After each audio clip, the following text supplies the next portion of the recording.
Hi traders, and welcome to the next video in this course. In this video, we are going to be taking a look at the different types of asset classes. So we'll just look at the asset classes that we use on a regular basis for trading. There are a few other ones that we will briefly go over, but the ones that we will pay more attention to are the ones that we use on a day-to-day basis. So let's get into the video and firstly just break down what these asset classes are. The first one is Forex or FX. This is the currency markets. Then you've got equities or stocks and shares. You've then got fixed income, which is bonds. And finally, you've got commodities. These are the four main asset classes that we take a look at and follow on a day-to-day basis. The other few that you've got, which we haven't included here, the first of those is property. Now, property is a pretty big asset class, and it does have the potential to impact some of these other asset classes, especially equities and fixed income, because you'll have, within equities, you'll have companies and you'll have stocks where the company is in the property industry.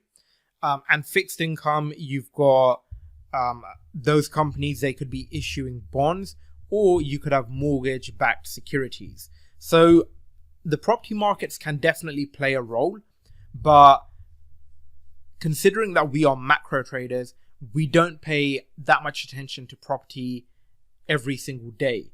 We will look at the property data once in a while, but most of the time we are focusing on other data and other information related to the rest of the economy. So property is another major asset class. You've then got cryptocurrencies. Now, this is an asset class which is relatively new and very much in its infancy. Now, with cryptos, what we know is that there is a very good idea there. The underlying technology of blockchain has a lot of potential. But as with anything, you can have a good idea, but if the execution is not correct, it's not going to work. And that's sort of where we are with cryptos. Even though cryptos have been around for around 10, 15 years, and they've started to get a little bit more traction over the past 5-6 years, it is still very much in the early stages. We don't know whether it is going to be successful for the long term. So in the next 50 to 100 years, will crypto still be around? And if you are investing in the crypto markets, it is very much a bit of a gamble. You're just really trying to get some money in there so that if the asset class does succeed, then that early investment could give you some significant returns. But you've also got to be prepared for that entire investment to go to zero. So if you are going to invest in cryptos, it should be with very, very small amounts. And the other thing to keep in mind about cryptos is no matter how much of a sophisticated investor or trader you are, it is one where you are very much just gambling. There's not enough information there to really make a lot of educated calls. You are taking a bit of a gamble and just making a bit of a bet. But as I said, what you're hoping for is that if the asset class succeeds, then the early investment will pay off very nicely later down the line. So that's the next asset class. And the final one, it's sort of a general one. When you've got investments which don't really fit into any of these other asset classes, we classify them as alternative investments. So an example of this could be the wine industry. There are a lot of funds, there are a lot of investors who will invest into wine. They will buy certain types of wine and store them because they can be limited edition, and generally as alcohol gets older, the longer you leave it, the better the taste gets. So there's a couple of things you're trying to do there.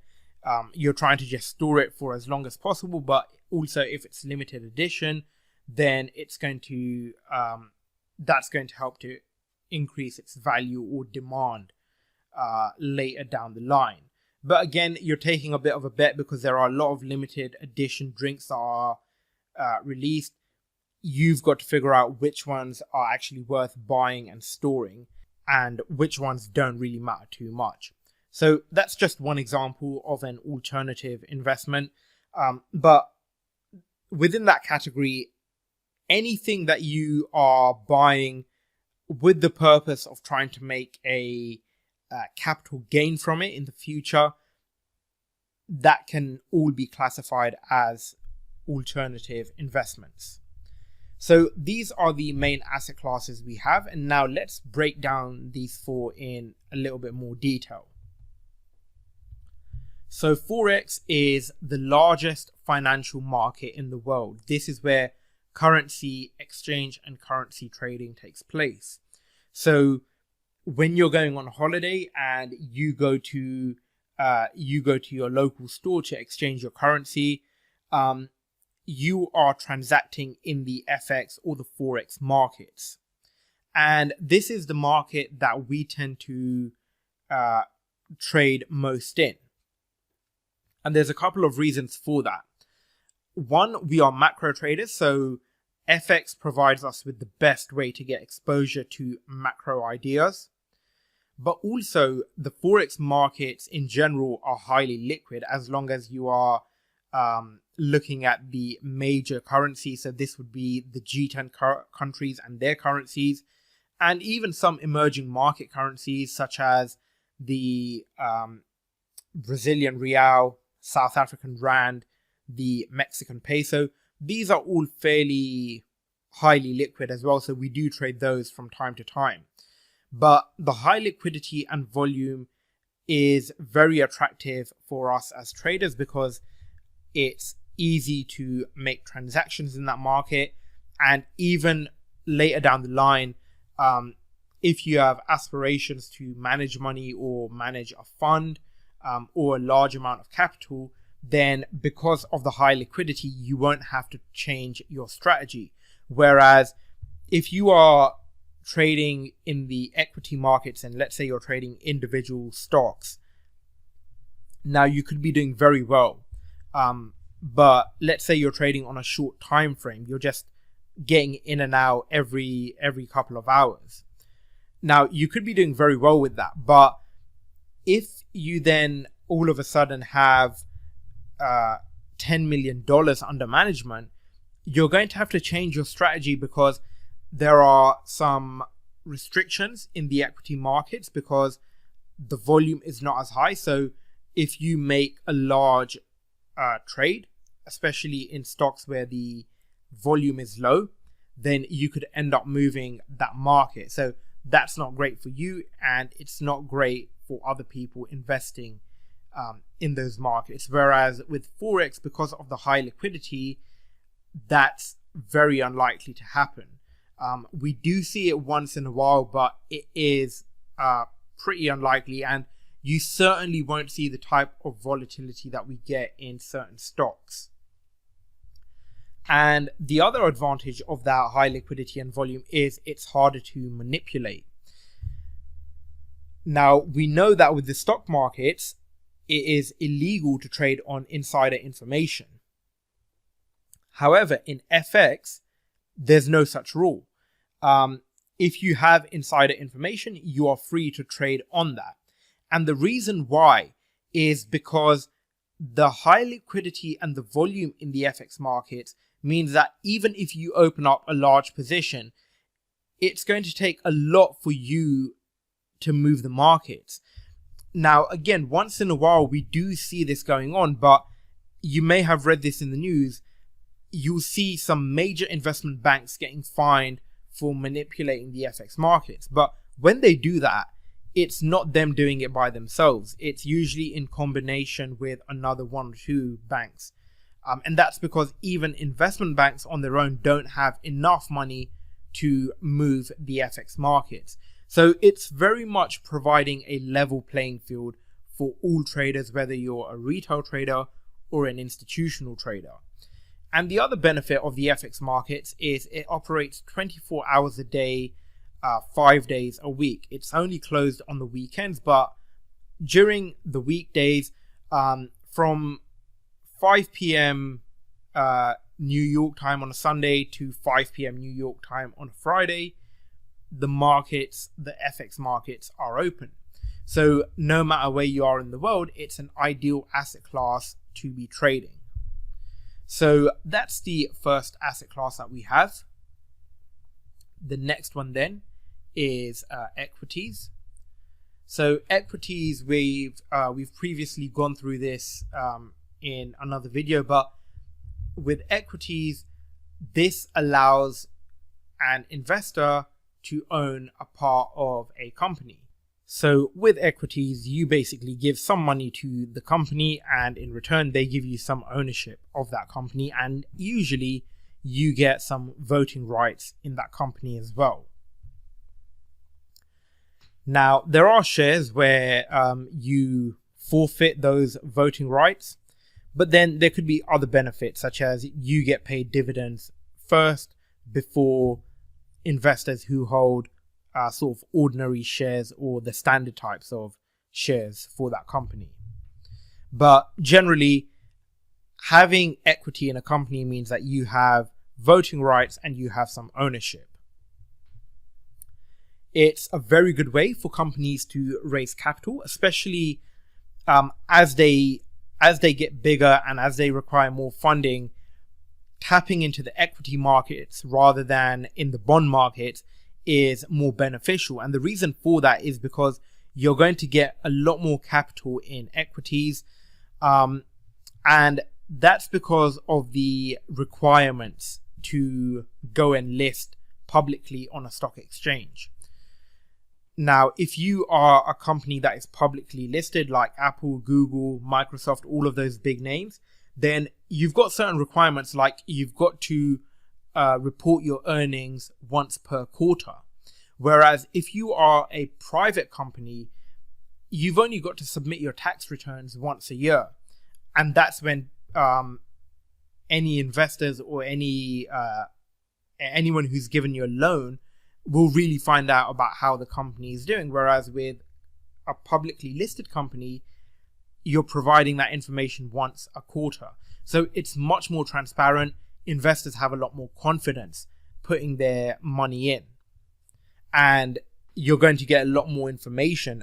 There are more requirements about what details and what information you need to publish to the public.